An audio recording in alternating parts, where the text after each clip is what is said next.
Presidente da CE von der Leyen, Juntos pela Prosperidade da Europa. Explore a resposta da Europa às ameaças comerciais globais e o chamado à unidade. And today I would like to focus on the threats to global prosperity and stability, thus our competitiveness, and the rise of protectionism. And as our domestic agenda cannot be seen separately from global developments around us, let me start with the US tariffs. When the dream of a united Europe began, it started with a very simple idea. Let's create one single market. Let's break barriers, take tariffs down. That is what made us strong. Because our companies grew, and so did the ties that bind us together. And then in the same spirit, we worked with partners across the world, including the United States. We built strong connections that we believed were unbreakable. And trade brought more than prosperity. It brought the idea of a shared way of life. And with commerce, our partnership has also grown. Countless are the friendships across the Atlantic. And because of this collective experience of the last, well, almost 75 years, so many Europeans feel utterly disheartened by the announcement from the United States. Let me be clear, Europe did not start this confrontation. We think it is wrong. But my message to you today is that we have everything we need to protect our people and our prosperity. We have the largest single market in the world. We have the strength to negotiate. We have the power to push back. And the people of Europe should know that together we will always promote and defend our interests and our values, and together we will always stand up for our Europe.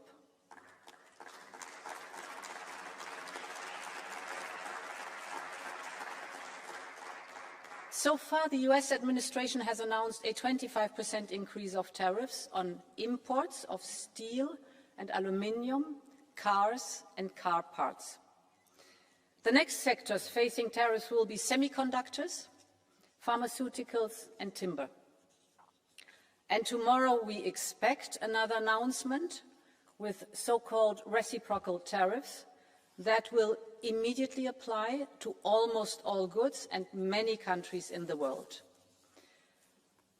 Of course, there are severe issues in the world of trade, without any question. Overcapacities, we know about the imbalances, we see unfair subsidies, denial of market access, or the IP theft. And I hear Americans when they say some others have taken advantage of the rules. I agree. We also suffer from it. So let's work on it.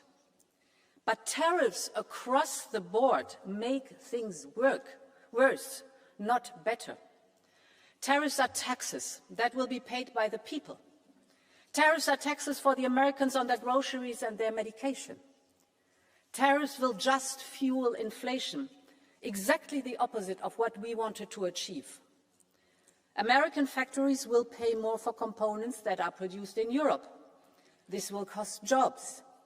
It will create a bureaucratic monster of new customs procedures. And today, nobody needs that, neither in the United States nor in Europe. So, our strategy builds on 3 pillars. First, we are open to negotiations. We will approach these negotiations from a position of strength.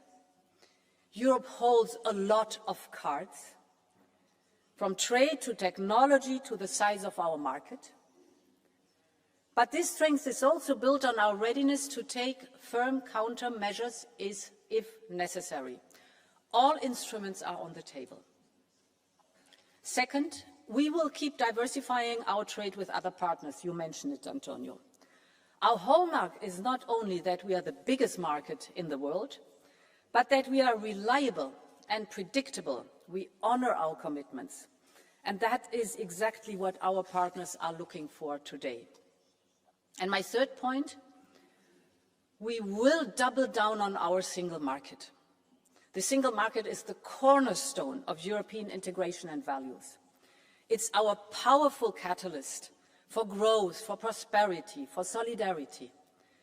But we have to tear down remaining barriers to have a single market to go big, because scale matters, and a single market to go fast and to go far. Now to the first point. Our immediate response to tariffs is unity and determination. I have already been in contact with our heads of state and government on the next steps. We have this parliamentary debate now here today, and we will assess tomorrow the announcements very carefully to calibrate our response. Our objective is a negotiated solution. But of course, if need be, we will protect our interests, our people and our companies. And I want to be very clear on the aim of our response. We think that this confrontation is in no one's interest. The flow of goods and services between us, the United States and Europe, is nearly balanced. Of course, we are willing to work on the trade balance of goods as well as on the trade balance of services. This is the largest and most prosperous trade relation worldwide. We would all be better off if we could find a constructive solution. At the same time, it also has to be clear.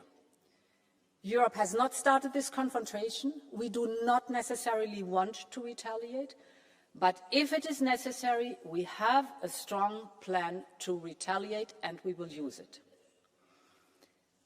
The second element of our strategy is diversification. Trade goes to where the business case is. We will open doors towards fast-growing markets across the world. Europe already has trade agreements in place with 76 countries, and we are now growing this network. We just concluded trade deals with Mercosur, Mexico, and Switzerland. We launched the first ever clean trade and investment partnership with South Africa. We aim to conclude a trade agreement with India by the end of this year. We are in intense negotiations with Indonesia and Thailand. And later this week, President Costa and I will head to Samarkand for the first ever summit between the European Union and Central Asia. Europe has always been a trading continent. So let's connect with the beating hearts of the global economy. Our message is clear. Europe is reliable, Europe is predictable, and Europe is open for business. And the third point, honourable members, is unchain the single market. There are too many obstacles that tie down our businesses, and we have to do our homework. Mario Draghi is right when he says high internal barriers are far more damaging for growth than any tariff. End of quote. The single market, as I said, was born to tear down barriers between the countries, to erase customs and duties, and to make business inside the European Union as easy as possible. So we must go back to that idea and fulfill it. It must be easier for SMEs to sell the same product in all member states instead of relabeling it 27 times to comply with national laws. It must be easier for professionals to work across borders instead of getting stuck with different national bureaucracies. It must be easier for tech companies to launch a new service all across Europe instead of dealing with 27 different procedures. And it must be easier for our Europeans to invest in Europe instead of sending their savings to the other side of the world. This is the promise of the single market. So, honourable members, it must be fulfilled now.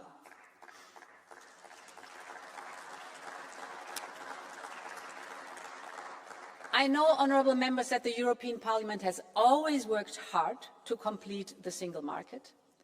Now we have the generational opportunity to get it done. We have a strong consensus on the Draghi and Letta report among all of us. We have put ambitious proposals on the table, you know it from the Savings and Investment Union, to ensure that people get a better return on their money, but also that the companies find the finances they need in Europe, to our omnibus simplification packages or our Union of Skills, and more will come, including the 28th legal regime for innovative companies. According to the IMF, Europe's internal market barriers, are equivalent to a tariff of 45% for manufacturing and 100% for services. This simply cannot be. This must change now.